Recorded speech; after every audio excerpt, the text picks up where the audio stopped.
크게 외과적 수술, 항암 화학요법, 방사선 치료가 있습니다.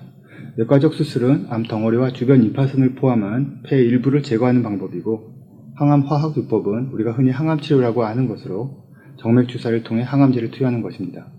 최근에 연구가 많이 진행되고 있는 표적 치료도 일종의 항암 화학요법이라고 할 수 있습니다. 그리고 방사선 치료는 암 덩어리 또는 전이된 부위를 방사선으로 쪼여 파괴하는 치료입니다. 항암요법을 전신적인 치료 방법이라고 하고, 방사선 치료와 외과적 수술은 국소적인 치료 방법이라고 표현합니다.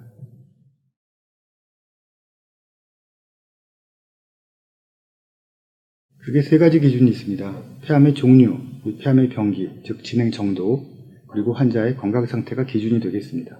먼저 폐암의 종류에 대해 설명을 드리겠습니다. 폐암은 크게 소세포성 폐암과 비소세포성 폐암으로 나뉩니다.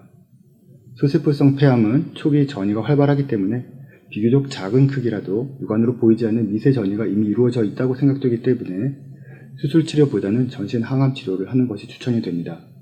극히 초기에 소세포성 폐암은 수술을 하는 경우도 있으나 수술의 위험성을 극복하더라도 생존 기간이 의미 있게 연장되지는 않습니다. 그리고 비소세포성 폐암 중에 가장 흔한 서남종의 경우 요즘 연구되는 표적 치료에 수혜를 받을 수 있는 경우가 있습니다. 특정 유전자의 돌연 변이가 발견되면 그 유전자를 타겟으로 치료한다고 해서 표적 치료라는 명칭을 얻었는데, 일반 주사 항암 치료제보다 부작용도 덜 심하고 먹는 약으로 나와 있는 치료제도 있어 치료 편의성도 높을 뿐만 아니라 생존 기간도 더 깁니다. 그 다음은 폐암의 병기, 그러니까 폐암의 진행 정도가 치료 결정에 중요한 역할을 합니다. 폐암의 병기는 병이 얼마나 크며 어디까지 퍼져 있느냐를 나타내는 숫자 개념입니다. 이를 측정하기 위해 흔히 흉부 CT, 전신 양전자 방출 단층 촬영과 자기 공명 영상이 시행되게 됩니다. 흉부 CT는 폐 내에 생긴 암의 크기 및 분포, 흉곽 임파선으로의 전이를 보는 검사이며, 흔히 펫이라는 영문명으로 일반인들에게서 잘 알려져 있는 전신 양전자 방출 단층 촬영은 폐외 다른 장기로의 원격 전이에 대한 검사입니다. 펫 검사는 뇌에 대한 평가가 기술적으로 어렵기 때문에 뇌 전이를 보기 위해서는 뇌 MRI를 추가로 시행하게 됩니다. 이렇게 세 가지 검사를 통해 얻은 병기는 초기라 불리는 1기부터 말기암 4기까지 구분이 되게 됩니다. 폐암 1기는 크기가 작고 임파선 전이, 원격 전이가 없는 초기암을 말하고, 2기는 근처 임파선을 침범한 작은 암 또는 조금 크더라도 임파선 전이가 없는 경우를 의미합니다. 비소세포성 폐암 1기와 2기는 뒤에 말씀드릴 환자의 건강 상태가 나쁘지 않다면 우선적으로 수술적 치료를 고려하게 됩니다.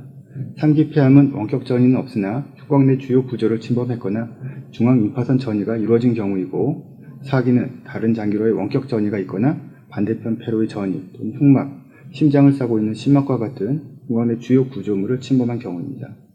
3기 중에 중앙 임파선 전이가 없는 경우 수술을 우선적으로 고려하게 되나, 통상적으로 3기 이후부터는 수술적 치료보다는 항암요법과 방사선 치료를 선택하게 됩니다. 마지막으로 환자의 건강 상태가 치료 결정에 있어 중요한 인자입니다.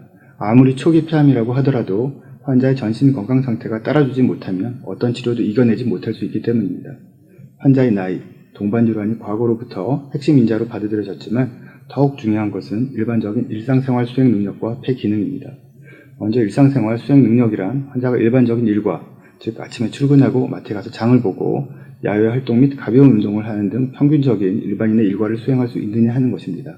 이런 일련의 일과를 수행하지 못하고 대부분의 시간을 침대에 누워 있어야 하거나 집 밖으로 나가지 못할 정도의 전신 쇠약이 있는 환자의 경우는 수술 또는 항암 치료, 광범위한 방사선 치료 후 심각한 합병증이 예상되므로 근치적인 치료의 대상이 되기 어렵습니다. 그리고 치료 결정에 있어 환자의 폐 기능이 중요한데요. 이는 즉 수술로 폐 일부를 잘라낸 후 남은 폐로 생활을 할 수 있느냐를 측정해야 하는 것입니다. 대부분의 폐암 환자가 흡연력이 있기 때문에 넉넉한 폐 기능을 확보하기는 어렵지만, 낮은 폐 기능은 수술 또는 항암 치료 후 많은 합병증의 위험 요인이 되기도 합니다.